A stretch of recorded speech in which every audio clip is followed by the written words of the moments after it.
अमरावती लोकसभेचे महाविकास आघाडीचे उमेदवार बळवंत वानखडे यांनी आपल्या गावी परिवारासह मतदानाचा हक्क बजावत समस्त जनतेला मतदान करण्याचं आवाहन केलेलं आहे। आज दुसऱ्या टप्प्यातील मतदान होणार असून यामध्ये अमरावती जिल्ह्याचा सुद्धा समावेश आहे व त्यामधूनच महाविकास आघाडीचे उमेदवार बळवंत बसवंत वानखडे यांनी आपल्या गावी लेहगाव या ठिकाणी संपूर्ण परिवारासह मतदान करून आपल्या मतदानाचा हक्क बजावलेला आहे व यावेळेस त्यांनी समस्त नागरिकांना मतदान करण्याचं आवाहन सुद्धा केलेलं आहे। तसेच दर्यापूर तालुक्यामध्ये सकाळपासूनच मतदान करण्यासाठी विविध मतदान केंद्रांवर मोठ्या प्रमाणात मतदारांची गर्दी सुद्धा पाहायला मिळत आहे।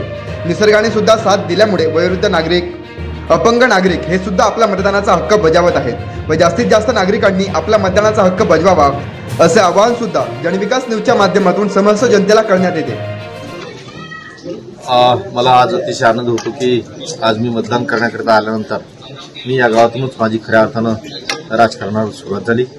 या गावचा मी सदस्य राहिलो, सरपंच राहिलो आणि सेवा सहकारी सोसायटी यासारख्या अनेक संस्थांवर आलो। तर आज मी लोकसभेसाठी उभा आहो आणि निश्चितच या गावचं ऋण आहे। त्या गावातूनच मला एक उभारी मिळाली, तर माझा विजय हा निश्चित आहे।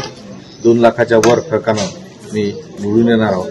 आज मी माझ्या आईसह सहकुटुंब मी मतदान करण्याकरता आलो। अशाच वेगवान घडामोडी पाहण्यासाठी आमच्या जनविकास न्यूज चॅनलला आत्ताच सबस्क्राईब करा आणि रहा रोज अपडेट।